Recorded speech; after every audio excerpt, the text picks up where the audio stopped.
Cordial saludo, muy buenas noches, bienvenidos hoy sábado a este especial periodístico de Oro Noticias. Una combinación de la actualidad informativa y por supuesto con el análisis de los acontecimientos recientes que tienen que ver con el proceso electoral que el domingo pasado se cumplió en todo el país y que tiene que ver primero con las consultas para elegir los candidatos de esas coaliciones y por otro lado cómo quedará integrado el Congreso de la República en Senado y Cámara a partir del próximo 20 de julio.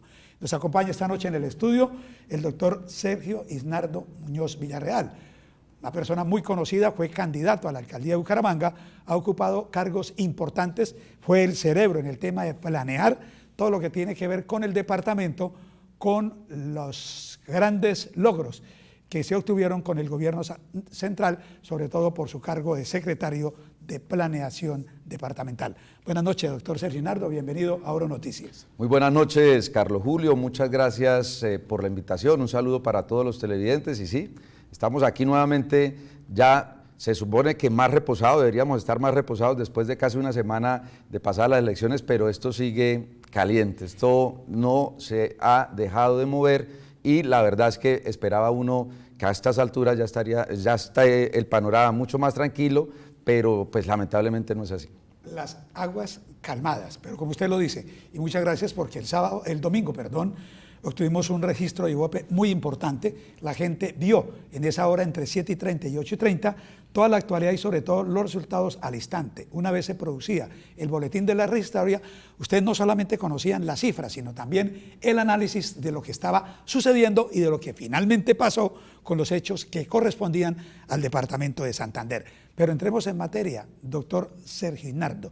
Los escrutinios revelados ayer, cuando solo resta el 2.05% por conocerse, ¿cierto? Que eso significa más o menos no, puntualmente a 2.315 mesas de las 112.900 que se instalaron para esta jornada. Lo que pasó ayer, ese pronunciamiento del registrador dio el dato, pero dijo, no acepto preguntas. Adiós los medios de comunicación. Sí, digamos, está en el ojo del huracán, como sí. se dice, el señor registrador, una semana bastante compleja, los partidos a través de sus jefes, a través de sus voceros en redes sociales informando y reportando lo que encontraban en ese escrutinio y la gente decía, pero ¿será cierto o no? Pues ayer ya el registrador salió públicamente a decir, mire, vamos acá, este es el balance hasta ahora del escrutinio municipal, Carlos Julio, y es muy importante saber, se hace el preconteo el domingo, luego empiezan los escrutinios municipales y luego eso se acumula y llega al escrutinio departamental y luego todos los departamentales terminan en el escrutinio nacional que hace el Consejo Nacional Electoral. Sí. Este dato, estamos hablando, se refiere al escrutinio del Senado de la República.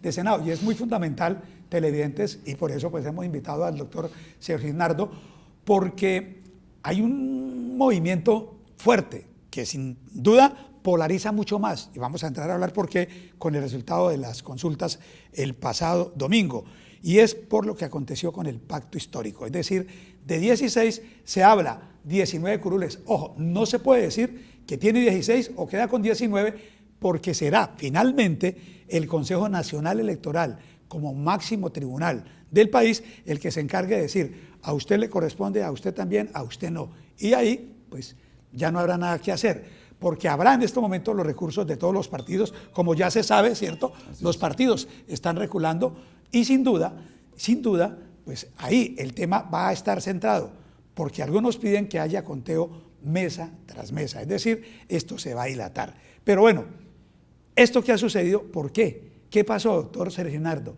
¿Es sano para la democracia de nuestro país? ¿Qué mensaje se le envía al país, al mundo? ¿Era previsible? Bueno, pues Carlos Julio, la verdad es que el escenario electoral y la mecánica de lo que es todo el certamen democrático de ir a las urnas y de escrutar, alguien decía por ahí en algún momento de la historia que el que escruta es el que gana y el que escruta es el que elige, y entonces lamentablemente estamos asistiendo a una inseguridad frente a los resultados. El preconteo normalmente, históricamente, da una señal relativamente clara. No es nuevo, Carlos Julio, que en el escrutinio se modifiquen y se ajusten los resultados que el domingo de elecciones se publican, se comunican, pero en esta oportunidad es muy curioso que se hable de fraude electoral desde todas las aristas e ideologías. Es decir, no hay ningún partido que hoy no se esté quejando de los resultados. Estamos hablando de los partidos de derecha, de los partidos de centro y de los de izquierda. Claro, en este escrutinio, el que ha salido favorecido en esa labor de volver a revisar ya E14, el formulario E14 de cada una de las mesas, con los testigos electorales ahí al tanto, etcétera, pues el que ha salido favorecido es el pacto histórico, y obviamente esto a la derecha pues no le gusta mucho, al centro democrático, a los partidos que les han quitado en ese escrutinio curules, como las del Partido Conservador, Centro Democrático han sido los más... Sí, y el Verde. Y el Verde, exactamente. Y entonces, en ese escenario, Carlos Julio, pues vamos a asistir, como usted decía, en los próximos días y semanas a reclamaciones, a tensiones. Ojalá nos, digamos, no tengamos un país convulsionado, porque ya tenemos suficientes problemas, pero mensajes como el que esta mañana publicó el presidente que usted me contaba aquí está, ahora. Sí. Es bueno, dice: estas elecciones dejan toda la desconfianza. E14 lleno de tachones, enmendaduras, firmas que no coinciden. A las inconsistencias se suma la abrumadora votación del petrismo en zonas de narcotráfico. No se puede aceptar este resultado. Tenaz. No, pues ya... Tenaz. Ahora, el E14, dirá el televidente, bueno, ¿y eso qué es? Yo voy, voto allá, y ¿cómo así que después hay un formulario? Hay un formulario, así Entonces, es. el E14, pues hay un problema. Resulta que en los partidos que tienen voto preferente, pues están las casillas del 1 al 100. En Senado, exacto, aparecía. Que son las curules a proveer. Exacto, y sí, cada partido tenía un formulario. Sí. Cada partido, entonces el jurado tenía que, digamos, después de hacer el conteo, registrar en el E14, en cada E14 de cada partido, del 1 al 100, cuántos votos había tenido la lista, cuántos votos había tenido cada uno, si habían tenido votos, digamos, el número 1, el número 50, etcétera, iban llenando ese formulario. Pero el tema que se ha dicho y que se ha repetido fue un error de la registraduría en ese E14, un error de diseño. De diseño de esa tarjeta. De esa tarjeta, porque a diferencia de los que sí tenían el voto preferente, es decir, que el ciudadano podía escoger del 1 al 100 en la baraja sí, de la lista del partido, los que no tenían... O sea, los de lista cerrada. Voto preferente, los que llamamos lista cerrada, sí, como es el caso del pacto histórico, pues no tenían un formulario aparte y le correspondió en el E14 del partido de la U. Entonces al final había una filita que decía votos por el pacto sí, histórico, y eso generó una cantidad de errores, claro, no se le contabilizaron muchos votos que efectivamente hoy están apareciendo. Por encima. Pasaron por encima, sí, en el momento de escanear también, en el escaneo, pues como estaba ahí al final, muchos no completaron, digamos, el escaneo. En fin, eso es lo que se ha dicho de las razones, Carlos Julio, por las que estamos viendo hoy por hoy una cifra de votos muy importante. Usted tiene ahí el dato sí, de cuántos votos ha recuperado el sí, pacto histórico sí, y que tiene histérico al Centro Democrático. Más decir, 392.000 votos, imagínense, es mucho. Y todavía 392.000.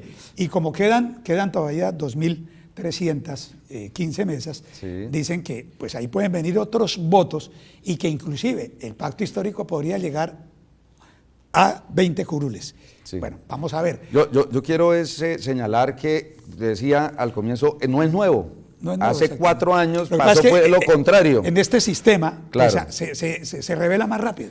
Claro, y es la primera vez que en tiempo real, y eso hay que valorarlo, pues las Sí. cosas hay que decirlas como son, la primera vez que estamos viendo los C14 en tiempo real, es decir, el mismo domingo. Porque terminado el proceso empezaba el escrutinio. Exacto, en los municipios. y publicaron, es decir, fue Sí. público Sí. el E14 y digamos, en justicia uno tendría que decir, a pesar de que a unos les guste, a algunos no les guste, pues en justicia Sí. hoy, de manera, digamos, pública, por el principio de publicidad y de transparencia, en la registraduría usted puede saber cualquier E14 en el país y eso ha permitido que muchos hagan esa auditoría, que muchos hagan esa verificación efectiva y pues que los resultados estén modificándose a lo que se dijo el domingo pasado. Bueno, estamos en esta conversación muy importante, análisis con el doctor Sergio Hiznardo Muñoz Villarreal, pero bueno, vamos a darle paso a nuestra compañera Carolina porque después